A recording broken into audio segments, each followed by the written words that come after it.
क्या आप भी एंजाइटी और डिप्रेशन को झेल रहे हो? घर वाले समझते ही नहीं है। मेरे साथ भी ऐसा ही होता था। लगातार 3 साल मैंने भी एंजाइटी को जिया। मुझे भी समझने वाला कोई नहीं था।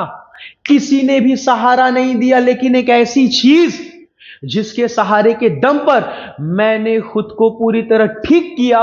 अगर इस चीज को आपने समझ लिया, आपकी एंजाइटी भी 100% ठीक हो जाएगी। बस इस कंटेंट को अंत तक देखना, पूरा देखना, बीच में मिस मत करना, क्योंकि जो मैं बताऊंगा, जैसा मैं बताऊंगा, वैसा आपको कहीं नहीं मिलेगा।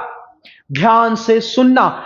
एंजाइटी का पहला हफ्ता, शुरुआत में जब एंजाइटी आई, सीने में चुभन, पीठ में चुभन, मैं घबरा गया, डर गया, डॉक्टर के पास भागा, रिपोर्ट निकलवाई, रिपोर्ट नॉर्मल आई। घर वाले देखे, बोले भाई तुझे कुछ नहीं है, क्यों ज्यादा सोच रहा है? कुछ नहीं है तुझे भाई, बस तू मन लगाकर काम कर, सब ठीक हो जाएगा।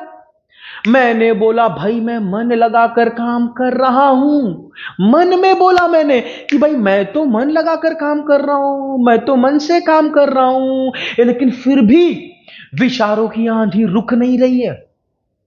पूरा फोकस लगा रहा हूं, फिर भी विचारों की आंधी रुक नहीं रही है। भीतर एक आग सी लग गई है, भीतर की दुनिया उजड़ गई है। भाई किसके पास जाऊं, कहां जाऊं? कौन है जो मुझे समझेगा? कौन है जो मेरी पीड़ा को समझेगा? भाई किसके सामने रोऊं? मैं ऐसा सोचने लगा भीतर ही भीतर। तो एंजाइटी के शुरुआत में पहले महीने तक, एंजाइटी के शुरुआत में पहले महीने तक मैंने 2 से 3 बार घर वालों के सामने अपने मन की पीड़ा को सुनाई, घर वालों को अपने मन की पीड़ा सुनाई। इसके बाद मैंने कभी भी अपने मन की पीड़ा घर वालों को नहीं सुनाई, क्योंकि मैं समझ चुका था, मेरे मन में एक चीज बैठ गई थी कि घर वाले मुझे नहीं समझ पाएंगे, घर वाले मेरे मन की पीड़ा को नहीं समझ पाएंगे। अगर वो समझ भी गए तो ज्यादा से ज्यादा क्या कर लेंगे? वो कहेंगे भाई डॉक्टर के पास जाओ, रिपोर्ट निकलवाओ, रिपोर्ट नॉर्मल है, भाई तुम ठीक हो। भले से पढ़े लिखे हैं घर वाले तो क्या हुआ, बहुत से ऐसे पढ़े लिखे भी है जो इसे लेकर अवेयर है ही नहीं, जागरूक ही नहीं है। तो मैंने बोलना ही छोड़ दिया। फिर मैंने ध्यान देना, गहराई में गया, और भीतर से एक आवाज आई कि भाई तेरे भीतर एक शक्ति है, तू खुद को यहां से बाहर निकाल सकता है, खुद को ठीक कर सकता है। फिर मैं भीतर की ओर मुड़ा, खुद को खुद से जोड़ना शुरू किया, भीतर की ओर मुड़ना शुरू किया।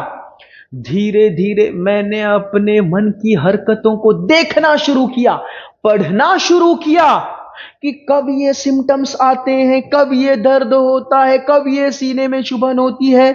जब होती है तो क्या उस समय कोई डर उठता है? इसे मैंने देखना, समझना शुरू किया। जैसे ही मैंने खुद को पढ़ना शुरू किया, मन की हरकतों को, मन की आदत को पढ़ना शुरू किया, समझना शुरू किया, उसी दिन से हीलिंग शुरू हो गई। उसी दिन से धीरे धीरे धीरे धीरे सुधार आना शुरू हुआ। वहीं से मुझे कॉन्फिडेंस मिल गया, वहीं से मेरे भीतर एक विश्वास जागा कि भाई ऐसे ठीक होऊंगा। अरे कैसे? जब मैं भीतर की ओर मुड़ूंगा, जब मैं भीतर की ओर मुड़ूंगा, जब मैं खुद को खुद से जोड़ूंगा, जब मैं भीतर आऊंगा, तभी मैं ठीक होऊंगा। वैसे तो मैं बाहर ज्यादा भटका ही नहीं। बस एक बार एंजाइटी के स्टार्टिंग में, जब एंजाइटी शुरू हुई, उसके पहले महीने में बस एक बार मैंने फुल बॉडी चेकअप करवाया। भाई 5,000 रुपए खर्चे किए, फुल बॉडी चेकअप कराया, मैंने 3 बार ईसीजी निकलवाई, दैट्स इट। इसके बाद मैं समझ गया कि भाई असली गेम क्या है। इसीलिए मैंने भीतर मुड़ा, मुझे पता चला कि भैया ये डर है, डर है। ये डर है जो मुझे पीड़ा दे रहा है, और इसके बाद मैं कहीं भटका ही नहीं, क्योंकि मैं खुद से जुड़ गया। ध्यान से सुनना, ध्यान देना, इस एक एक चीज को मैं आगे कनेक्ट करूंगा, और वीडियो के अंत में आपको पूरा गेम समझ में आएगा। पूरा गेम आपको अंत में समझ में आएगा। आप बीच में वीडियो मिस मत करना। अगर आपने कंटेंट को मिस कर दिया, छोड़ दिया, तो बहुत बड़ी चीज आप छोड़ जाओगे। इसीलिए कहता हूं, प्लीज पूरे सब्र के साथ, धैर्य के साथ, फोकस के साथ सुनो और देखो। ध्यान से सुनो। अगर आपके घर में कोई आपको सुनने वाला, समझने वाला है, सहारा देने वाला है, तो ठीक है भाई, अच्छी बात है। ऐसे मौके पर अगर कोई सहारा दे, कोई समझे, तो बहुत अच्छा होता है, सपोर्ट मिलता है। लेकिन अगर कोई सहारा नहीं दे रहा है, तो घबराने की जरूरत नहीं है। आप अपने घर वालों को उनका काम करने दो, उन्हें छेड़ो मत, उन्हें परेशान मत करो, ये उन पर दया करो। क्योंकि भारत में ज्यादातर लोगों को डिप्रेशन, एंजाइटी के बारे में कोई खास जानकारी नहीं है। बहुत सारे लोगों को तो एंजाइटी भी नहीं पता है, बस हाँ डिप्रेशन नाम सुना है। तो लोगों को कोई खास जानकारी नहीं है। गांव वाले इसे कहते भाई भूत प्रेत, गांव वाले कहते हैं भाई ये कर्मों का खेल है, शहर वाले कहते भाई तुझे कुछ नहीं है, बस तू ज्यादा सोचता है। तो ध्यान से सुनो, गांव वाले ऐसा बोलते हैं, शहर वाले ऐसा बोलते हैं। और जो पढ़े लिखे हैं उसमें से कुछ है जो डिप्रेशन, एंजाइटी को जानते हैं, उनकी जानकारी है डिप्रेशन, एंजाइटी के बारे में, लेकिन वो भी डिप्रेशन, एंजाइटी को गहराई से नहीं समझते। बस डॉक्टर, साइकोलॉजिस्ट और जिसने इसे झेला है वही इस चीज को गहराई से समझते हैं, अच्छे से समझते हैं। शायद जिसने झेला है वो और अच्छे से समझता हो। इसीलिए आप अपने घर वालों को ज्यादा छेड़ो मत, परेशान मत करो, शांत रहो। समझ रहे हो? खुद को खुद से जोड़ो। मैं ये नहीं बोल रहा हूं कि दूसरों का सपोर्ट मत लो। अगर घर में भाई का, बहन का, पति का, पत्नी का, बच्चे का सपोर्ट मिल रहा है, सहारा मिल रहा है, वो मदद कर रहे हैं, तो भैया अच्छी बात है। इमोशनल सपोर्ट मिलना चाहिए ऐसी स्थिति में, बहुत जरूरी है। लेकिन अगर नहीं मिल रहा तो घबराने की जरूरत नहीं है, क्योंकि दूसरों का सहारा आपको सपोर्ट करेगा, लेकिन दूसरों का सहारा आपको सलूशन नहीं देगा। आपको असली सलूशन आपके भीतर से मिलेगा।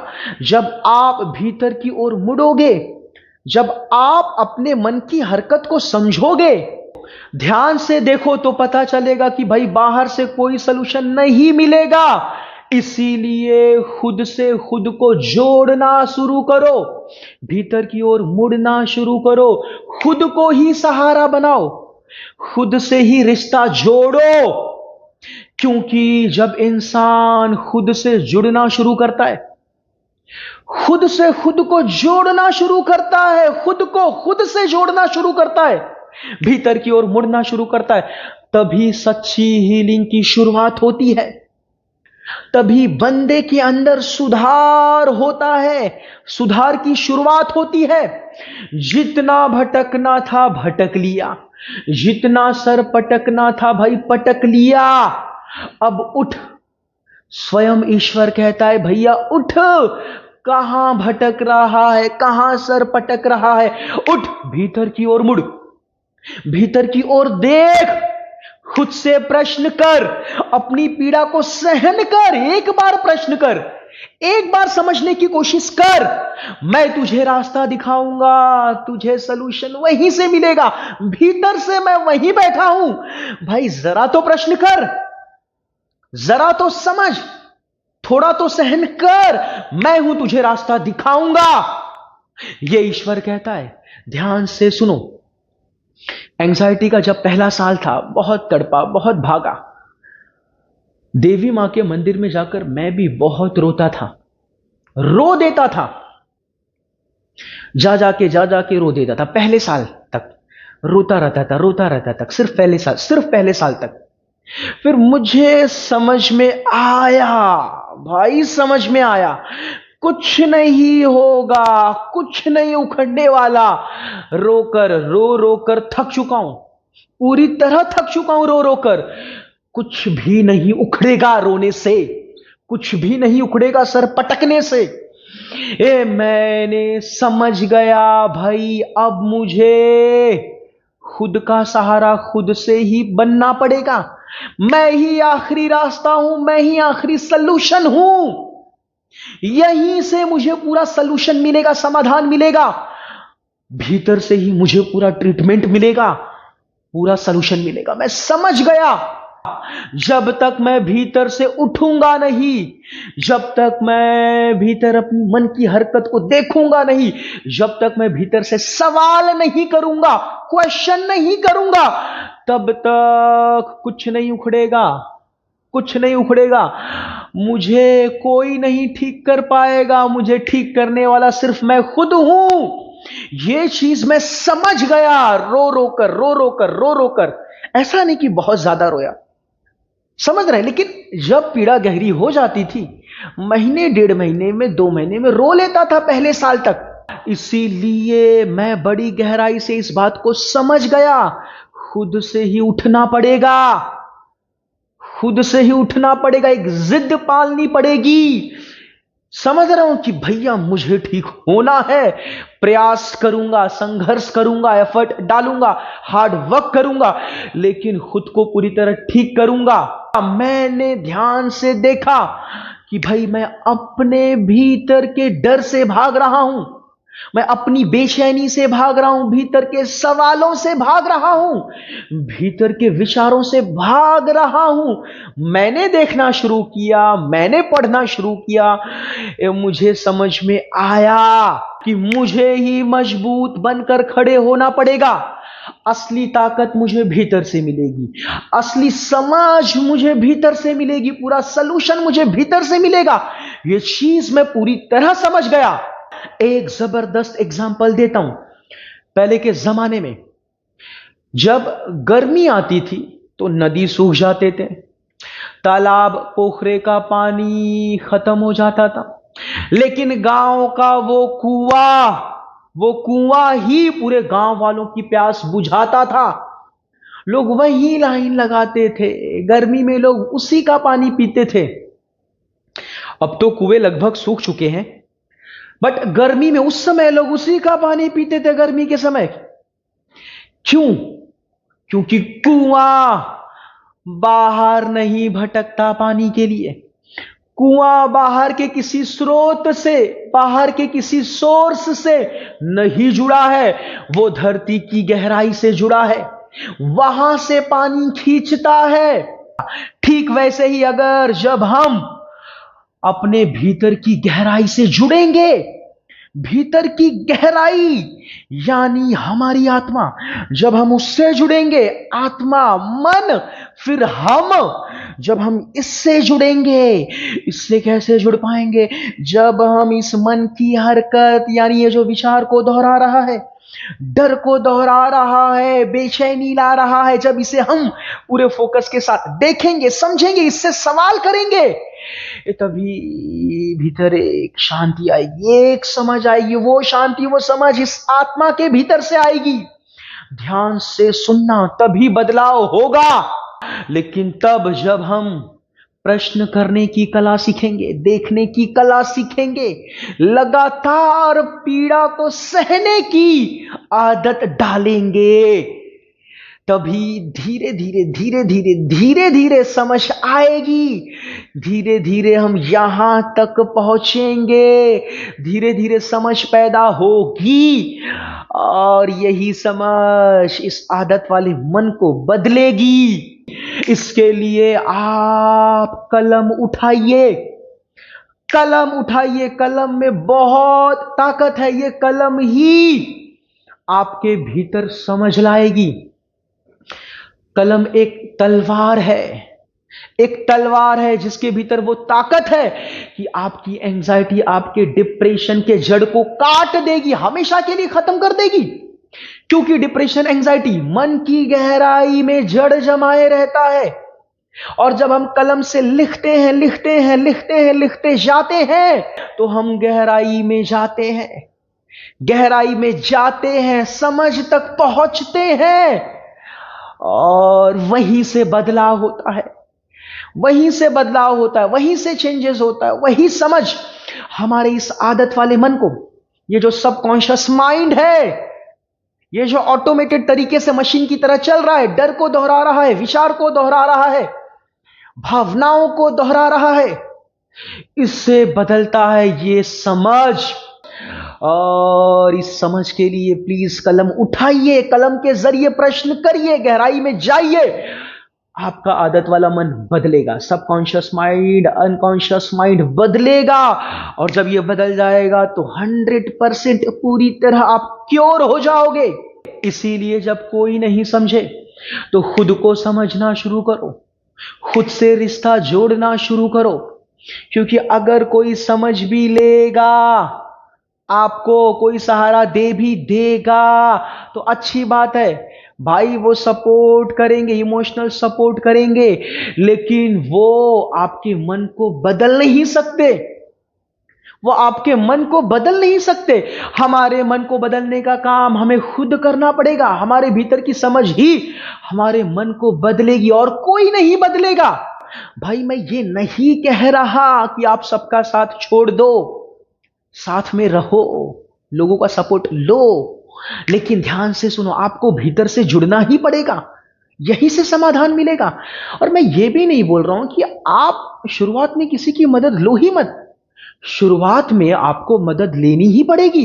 एंजाइटी की शुरुआत में, डिप्रेशन की शुरुआत में आपको मदद लेनी ही पड़ेगी। अच्छी वीडियोस देखिए, अच्छे साइकोलॉजिस्ट के पास जाइए, काउंसलर से मिलिए जो गाइडेंस देते हैं, जो अच्छे हैं, जो समझ की बात करते हैं। शुरुआत में इनसे सहारा लेना ही पड़ेगा। भाई मैंने भी मदद ली, लेकिन मैंने किताबों की मदद ली, मैंने वेद पढ़े, एंजाइटी डिप्रेशन के टाइम वेद पढ़े, ऋग्वेद पढ़े, कपिल मुनि को पढ़ा, स्वामी विवेकानंद को पढ़ा, और वो जरूरी था। ये वहां से सहारा मिला, वहां से समझ की शुरुआत हुई। लेकिन असली हीलिंग, पूरी समझ, पूरी गहरी समझ, पूरी तरह से क्योर मैं तभी हुआ जब मैंने कलम उठाया, लिखना शुरू किया, अपने मन की हरकत को खुद से समझना शुरू किया, खुद के सवालों के जरिए, किसी किताबों के जरिए नहीं, खुद के सवालों के जरिए, खुद के मन के नेचर को जब मैंने खुद से समझना शुरू किया, खुद के सवालों के जरिए, खुद गहराई में जाकर लिख लिख कर भीतर ही भीतर प्रश्न आते थे, भीतर ही भीतर सलूशन आते थे, चीजों को लिखना शुरू किया, तभी जाकर के पूरी हीलिंग हुई, नई नई चीजें पता चली। वही सब नई नई चीजें मैं आपको बता रहा हूं, समझ रहे हैं। मैंने अपनी किताबों में बहुत सारी चीजें ऐसी लिखी है जिसके ऊपर अभी कंटेंट नहीं बनाए हैं, उस पर भी मैं बनाऊंगा। तो जब हम खुद से अपने मन को पढ़ने की शुरुआत करते हैं, किसी किताब के लेखक के हिसाब से नहीं कि मैंने ये किताब पढ़ ली, इस लेखक के हिसाब से ही मैं लिखूंगा, नहीं, आप अपने हिसाब से, आपके मन की हरकत कैसी है उस हिसाब से उसे पढ़िए, उस हिसाब से उसे देखिए, प्रश्न करिए, जवाब मिलेगा, सॉल्यूशन मिलेगा, चीजें समझ में आएंगी।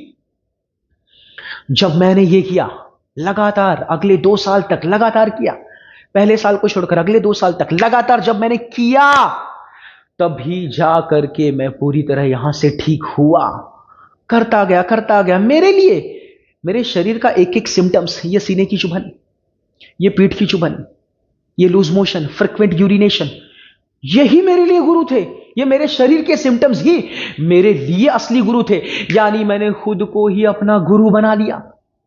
ये सिम्टम्स आते थे, इसके पीछे डर होता था, डर को देखता था, उससे प्रश्न करता था, गहराई में जाता था, लिखता था, और इस आदत वाले मन को, इस डर को बदलता था, एक समझ पैदा करता था, तभी जाकर के अंततः पूरी तरह ठीक हुआ। यानी असली हीलिंग तभी शुरू होगी आपके भीतर से, समझ रहे हैं? आपको भीतर की ओर मुड़ना ही पड़ेगा, भीतर की ओर जाना ही पड़ेगा, खुद से सवाल करना ही पड़ेगा, तभी आप पूरी तरह यहां से बाहर निकलोगे, तभी आप यहां से बाहर निकलोगे। ध्यान से सुनना, खुद से जुड़ना शुरू कर दो। ध्यान देना, घर में मां बाप बीवी बच्चे बहुत जरूरी है, ये तो इंपॉर्टेंट है, इन्हें तो साथ लेकर चलना ही है, इनके साथ को लेकर चलना ही है, इनसे जुड़े रहना ही है। लेकिन अगर मैं खुद से नहीं जुड़ूंगा, अपने भीतर की शक्ति से, भीतर की शांति से, भीतर की समझ से नहीं जुड़ूंगा, तो फिर ये जो इनका साथ है, इनका साथ भी हमें अच्छा नहीं लगेगा। सामने माँ बाप बैठे हैं लेकिन अच्छा नहीं लग रहा है, क्योंकि भीतर की शांति, भीतर की समझ से नहीं जुड़ा हूं। सामने बच्चे बैठे हैं लेकिन कोई इंटरेस्ट ही नहीं है, क्योंकि भीतर से नहीं जुड़ा हूं, भीतर की शांति, भीतर की समझ से नहीं जुड़ा हूं। तो इसी भीतर की शांति से, इसी भीतर की समझ से जुड़ना पड़ेगा, उठना पड़ेगा, लिखना पड़ेगा, प्रश्न करना पड़ेगा। और जब आप एक बार लिखना शुरू कर दोगे तो आनंद आएगा, आपको मजा आएगा, आपको पता चलेगा कोई तो एक है जो मेरे भीतर बैठा है, वो मुझे उठा रहा है, वो मुझे रास्ता दिखा रहा है। हमारा मन ही शत्रु है और मन ही मित्र है। सुना होगा आपने, मन ही शत्रु है और मन ही मित्र है। भगवान गौतम बुद्ध कहते हैं इंसान की जिंदगी में सबसे बड़ा शत्रु और सबसे बड़ा मित्र उसका मन है। इसी मन को समझना है हमें। एक तरफ मन के भीतर एक शत्रु है तो मन के भीतर दूसरी तरफ एक मित्र भी है। इसी मित्र को, इसी फ्रेंड को, इसी दोस्त को, इसी मित्र के जरिए हमें अपने आप को समझना है, भीतर से जुड़ना है। एक बार भीतर से जुड़ गए तो फिर हर चीज आपको अच्छी लगने लगेगी, घर वाले अच्छे लगने लगेंगे। कोई बाहर की बुरी घटना भी होगी, वो भी आप पर ज्यादा असर नहीं कर पाएगी। मैं कहता हूं भाई हमें कोई गौतम बुद्ध, कोई बहुत बड़ा आध्यात्मिक गुरु नहीं बनना है। कुछ हद तक की समझ पैदा करनी है, कुछ हद तक भीतर से जुड़ना है, जिससे हम पूरी तरह एंजाइटी, डिप्रेशन से बाहर निकल जाएं। अगर ये प्रयास आप करोगे तो पक्का आप यहां से निकलोगे, निकलोगे, निकलोगे। फ्रेंड्स, अगर आपको जानना है कि भैया अपने विचारों को लिखे कैसे, इसकी एक वीडियो मैंने बनाया है कि कैसे लिखना है। ये एंड स्क्रीन पर वीडियोस आएगी, आप जरूर देखिएगा, पूरा अंत तक देखिएगा। जबरदस्त वीडियो है।